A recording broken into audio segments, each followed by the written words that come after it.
ধ্যান শব্দটির অর্থ মনকে একাগ্র করা বা গভীর মনোযোগ দেওয়া। এটি সাধারণত বৌদ্ধ, হিন্দু এবং যোগ চর্চায় ব্যবহৃত হয়। ধ্যান মানে হল মনকে স্থির করা, বাহ্যিক বিশ্বের থেকে মনোযোগ সরিয়ে অন্তরের দিকে মনোনিবেশ করা। ধ্যান চর্চার মূল উদ্দেশ্য হল আত্মোপলব্ধি ও মানসিক শান্তি অর্জন। এটি বিভিন্ন প্রক্রিয়ার মাধ্যমে করা যেতে পারে, যেমন শ্বাসের ওপর মনোযোগ দেওয়া, নির্দিষ্ট কোনো শব্দ, মন্ত্র পুনরাবৃত্তি করা, বা একটি নির্দিষ্ট ভাবনা বা অনুভূতির প্রতি গভীর মনোযোগ দেওয়া।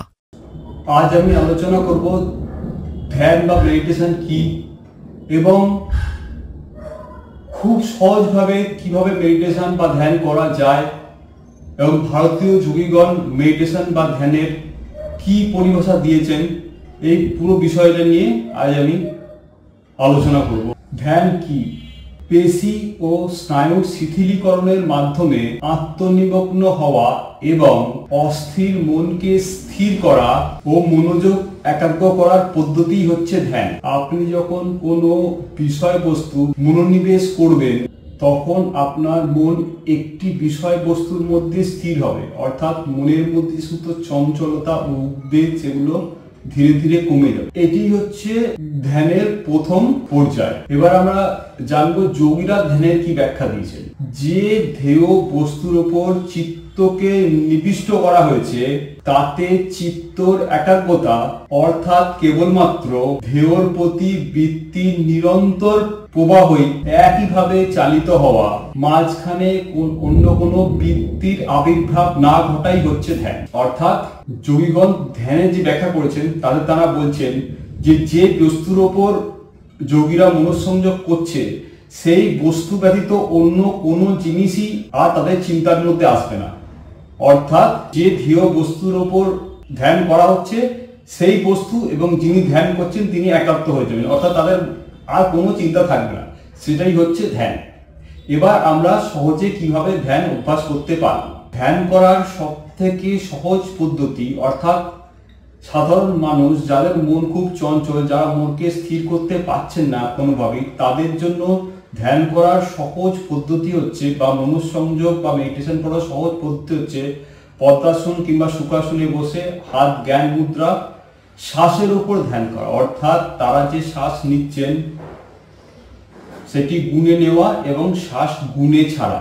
শুধু এই জিনিসটি যদি অভ্যাস করা হয় তাহলে কিন্তু মন ধীরে ধীরে স্থির হয়। কিভাবে অভ্যাস করতে হবে?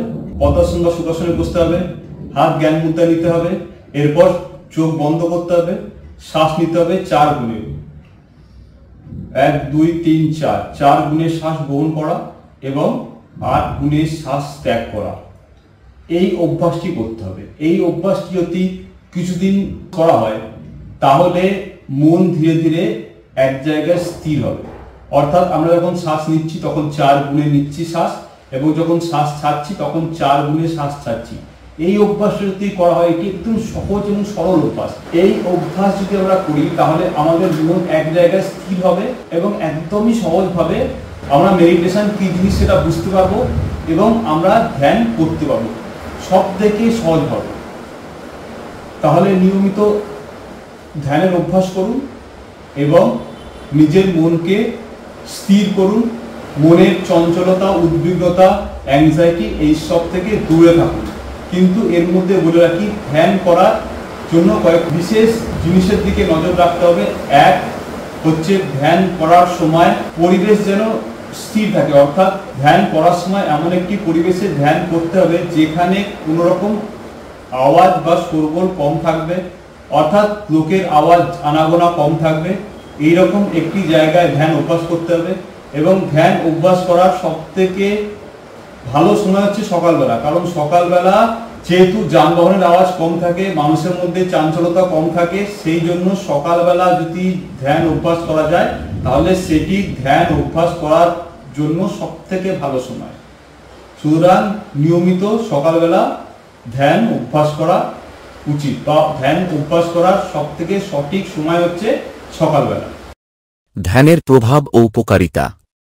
মানসিক চাপ কমাতে সাহায্য করে, মনোযোগ ও স্মৃতিশক্তি বাড়ায়, শারীরিক ও মানসিক সুস্থতা বৃদ্ধি করে, আত্মোপলব্ধির মাধ্যমে জীবনের গভীর অর্থ খুঁজে পেতে সহায়তা করে। আপনি যদি ধ্যান শুরু করতে চান তবে নির্জন, শান্ত জায়গায় বসে শ্বাস প্রশ্বাসের ওপর মনোযোগ দেওয়ার চেষ্টা করতে পারেন, অথবা কোনো মন্ত্র বা শব্দের পুনরাবৃত্তির মাধ্যমে মনকে একাগ্র করতে পারেন। ভিডিওটি ভালো লাগলে লাইক, কমেন্ট ও শেয়ার করুন আর নিয়মিত আপডেট পেতে চ্যানেলটিকে সাবস্ক্রাইব করুন এবং বেল আইকনে গিয়ে ক্লিক করুন।